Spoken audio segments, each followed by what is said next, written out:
Hey everybody, I'm here with Bryan Cole. He's from Citizens for Responsible Cannabis Retail Sales here in Milford. I'm here with Donna Niro. Donna Niro is with MilfordCANN. Bryan, you're supporting a no vote on September 19th. Why is that?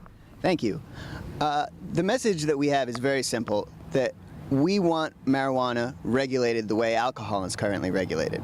I mean, to us, that's what it comes down to. Because we are looking to preserve the health, safety, and character of Milford, and we don't feel that this is the time or the place for pot shops in town. Banning retail sales in town is only going to make sure that the town does not derive any benefits from it and doesn't have any sort of control over the process. There are a lot of factors that we can add in when we want to vote for yes on this issue. One of them is the aspect of the children.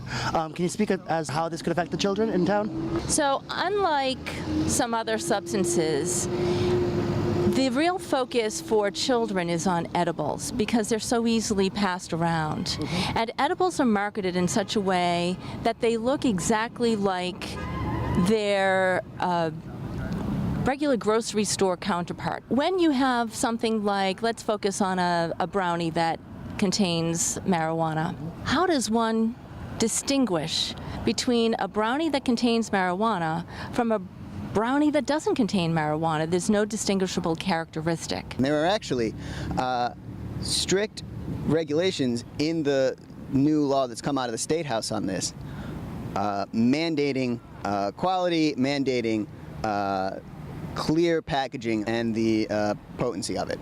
Sort of the way you'd have like an ABV measure on a beer or something. The other concern with edibles is the amount of THC that's contained in them. So there are very high levels of THC contained in marijuana edible products in the range of like 30 to 40%. So the packaging will say, with the Massachusetts state law, we do know that the packages will have to be labeled with the amount of THC and with the serving size. We've heard a lot about the potency and the quality of pot and how they've changed since, you know, the yes crowd was younger.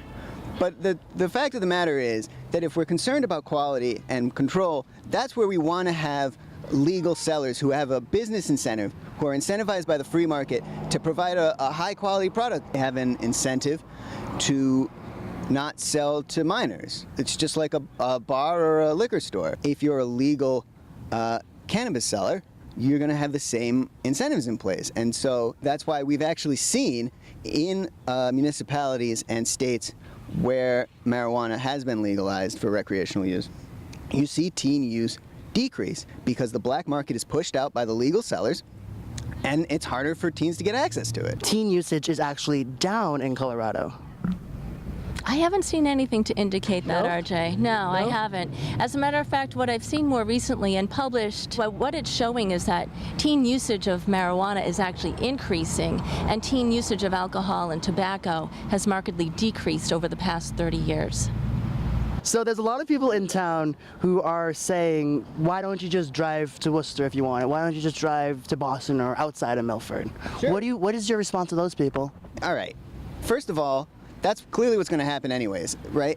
If we ban marijuana sales in town, we will not materially affect the amount of marijuana that's used because people will just go to Boston or Franklin, who's already approved this. One of the arguments that those people who are supporting a no vote are saying is, why don't we want that in Milford? Why wouldn't we want to be making the extra whatever we can be making off this in our town rather than sending a revenue someplace else? Well, I think we need to understand what the revenue actually means. So, though marijuana is going to be taxed overall at a 20% level, 10.75 of that is going directly to the state. 6.25% is the regular tax. And then what's remaining is up to 3%. And that 3% would go to the community if it were.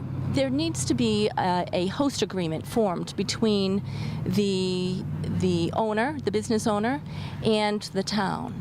And so they would negotiate a tax rate that would be up to 3%. But let's make one thing clear. There's money at stake here. Oregon pulled in more money from marijuana sales than from alcohol in the first year it was legal there, and that would definitely help the town. Let's say that $1 million of sales was reported. That would benefit the town by $30,000. What we've seen in the case of alcohol, and I think it's an interesting stat, and I think it's worth keeping in mind, is that dry counties, counties that don't sell alcohol, have 3 times as many DUI fatalities as wet counties, counties that do sell alcohol. Now, the reason for that is that you're out on the road longer, people are still drinking the same amount, and then they're getting drunk, coming back, and causing accidents. And my concern is that we'll see the same thing here.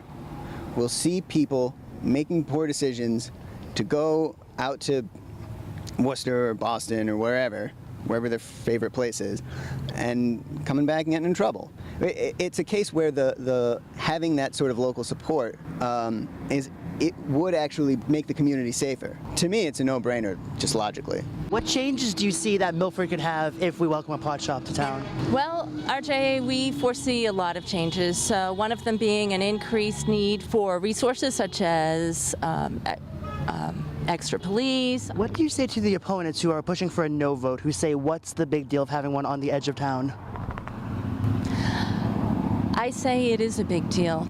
Okay, let's talk about the actual ballot initiative now. Now, a lot of people that I talk to, 1, don't understand the ballot because it's confusing wording, and 2, exactly which way they should vote because, in a way, a lot of people see that the ballot question was written a little confusingly. Could you explain the ballot to our viewers in your own words and what exactly voting yes and voting no would mean? Yes, so when the language was put together, it was put together in such a way to be confusing, unfortunately. I would love to see yes mean yes and no mean no. I do understand why they wrote it that way.